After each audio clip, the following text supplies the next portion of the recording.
भारत की न्यायिक व्यवस्था कितनी घटिया हो चुकी, कितनी सड़ गई है, इसका एक उदाहरण है। कल के अखबार में एक खबर आई है।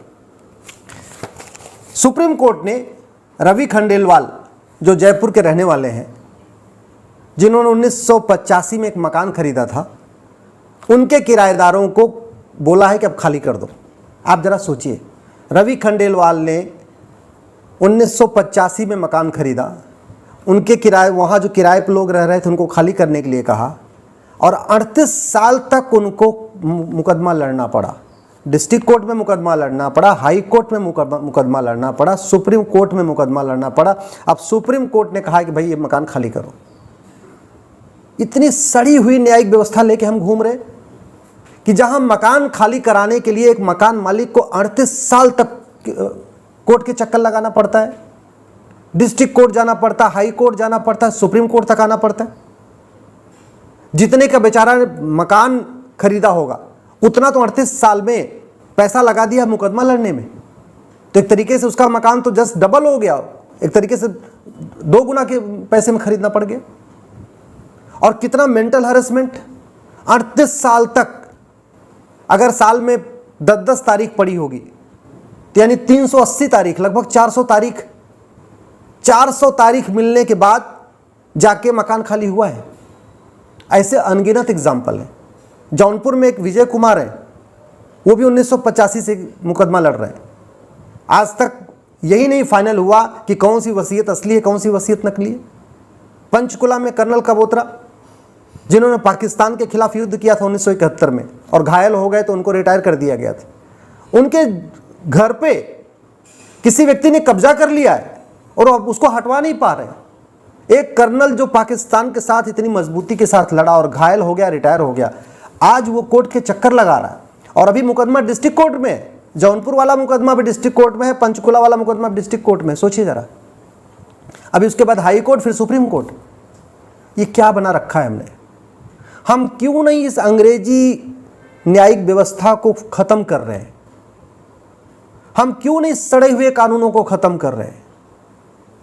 हमारे वैज्ञानिकों ने चंद्रयान बना दिया, चंद्रमा पे चले गए, मंगल पे चले गए, अग्नि मिसाइल बना लिया। हमारे वैज्ञानिकों ने कोविड की वैक्सीन बना दिया 6 महीने के अंदर। और हमारी सरकारें इतनी नाकाम हो गई हैं, हमारे सांसद इतने नाकारा हो चुके हैं कि आज भी 1860 का इंडियन पिनल कोड चल रहा है, 1861 का पुलिस एक्ट चल रहा है, 1863 का एंडाउमेंट एक्ट चल रहा है, 1872 का एविडेंस एक्ट चल रहा है, 1908 का सिविल प्रोसीजर कोड चल रहा है।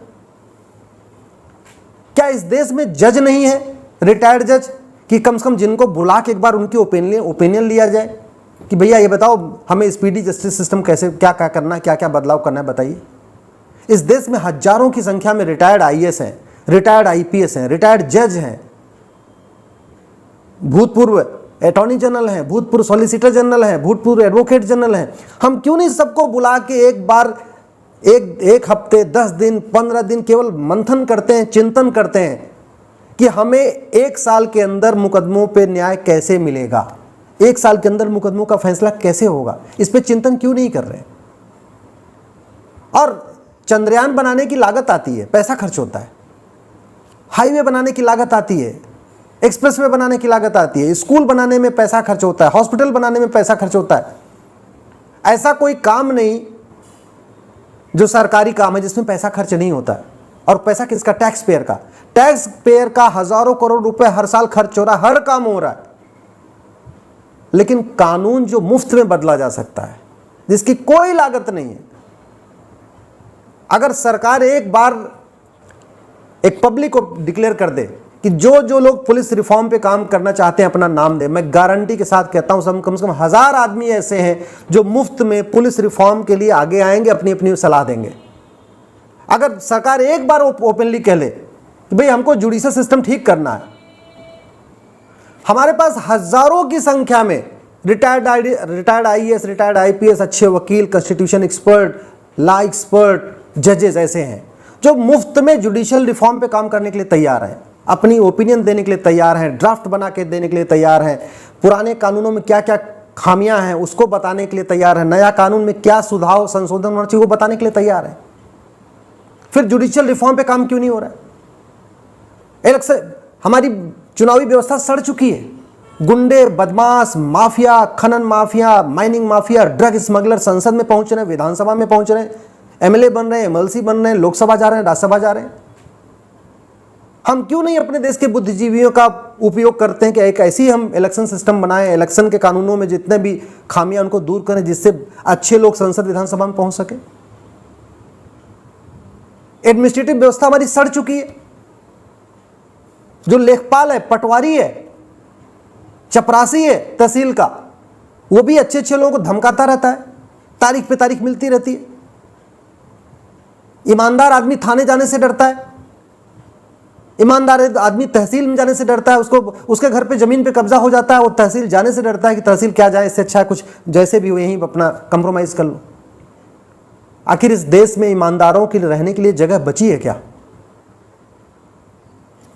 खनन माफिया आराम से रह रहे हैं, लैंड माफिया आराम से रह रहे हैं, ड्रग माफिया आराम से रह रहे हैं, माइनिंग माफिया आराम से रह रहे हैं, घूसखोर, जमाखोर, मिलावटखोर आराम से अपना धंधा व्यापार कर रहे हैं, कालाबाजारी आज भी हो रही है, नशा तस्करी आज भी हो रही है, मानव तस्करी आज भी हो रही है, सोना तस्करी आज भी हो रही है, धर्मांतरण आज भी हो रहा है, घुसपैठ आज भी हो रही है, जिहाद आज भी हो रहा है, मजहबी उन्माद आज भी हो रहा है, पूर्वोत्तर में जल रहा है, मणिपुर जल रहा है, कश्मीर में अलगाववादी आज भी अपना काम कर रहे हैं। इसका इलाज कानून है। न अच्छे भाषण से व्यवस्था बदलेगी। जज कितनी अच्छी अच्छी बात कर ले, चाहे चीफ जस्टिस ऑफ इंडिया हो या हाई कोर्ट के जज हो, बड़ी अच्छी अच्छी बात कर ले, लेकिन मुकदमा तभी जल्दी निपटेगा जब भारत में एक जुडिशियल चार्टर लागू होगा। गृह मंत्री कितनी अच्छी बातें कर लें, पुलिस के अधिकारी कितनी अच्छी बातें कर लें, थाने की दलाली तभी कम होगी, पुलिस का भ्रष्टाचार तभी कम होगा, जांच तभी ईमानदारी से होगी जब एक पुलिस चार्टर लागू होगा। इलेक्शन में कितनी बड़ी बड़ी बातें कर ले, ये गुंडे, बदमाश, मवाली तभी इनका रास्ता बंद होगा जब इलेक्शन रिफॉर्म होगा। न हम सिटीजन चार्टर के ऊपर चर्चा कर रहे हैं, न हम पुलिस चार्टर के ऊपर चर्चा कर रहे हैं, न जुडिशियल चार्टर के ऊपर चर्चा कर रहे हैं, इलेक्शन चार्टर के ऊपर चर्चा कर रहे हैं, न एजुकेशन रिफॉर्म पे चर्चा हो रही है। नफरत सिखाने वाले स्कूल आज भी भारत में चल रहे हैं, जहां पे ये सिखाया जा रहा है कि नहीं कि ये रिलीजन अच्छा है, बाकी सारे रिलीजन खराब हैं। और एक नहीं, लाखों की संख्या में ऐसे स्कूल हैं। मदरसों में भी यही सिखाया जा रहा है, केवल इस्लामी अच्छा है, बाकी सब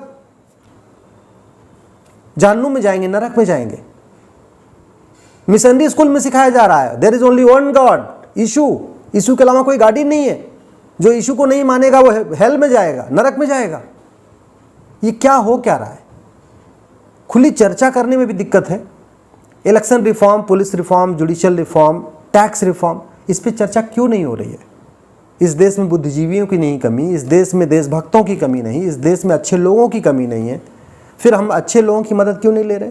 बुद्धिजीवियों की मदद क्यों नहीं ले रहे? Retired IAS, retired IPS, retired जजेस जो अच्छा काम करना चाहते हैं उनकी मदद क्यों नहीं ले रहे? मैं प्रधानमंत्री जी से निवेदन करता हूँ, प्लीज़ पुलिस चार्टर लागू करिए, जुडिशियल चार्टर लागू करिए, इलेक्शन चार्टर लागू करिए, सिटीजन चार्टर लागू करिए और एजुकेशन चार्टर लागू करिए।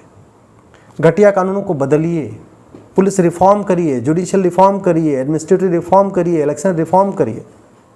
न्यायिक व्यवस्था सड़ गई है। ये रवि खंडेलवाल तो अकेले हैं जिनको 38 साल के बाद न्याय मिल गया। ऐसे बहुत सारे रवि खंडेलवाल और भी हैं जिनका 38 साल के बाद मुकदमा डिस्ट्रिक्ट कोर्ट में चल रहा है, फिर हाई कोर्ट आना पड़ेगा, फिर सुप्रीम कोर्ट आना पड़ेगा। मैंने जौनपुर का बताया, विजय कुमार का मुकदमा अभी चकबंदी अधिकारी के यहाँ चल रहा है जौनपुर में, उसके बाद एसओसी के यहाँ जाएगा, फिर डीडीसी के यहाँ जाएगा, फिर हाई कोर्ट जाएगा, फिर सुप्रीम कोर्ट आ जाएगा। कब उनको न्याय मिलेगा? कुछ आप इस पर करिए ज़रूर।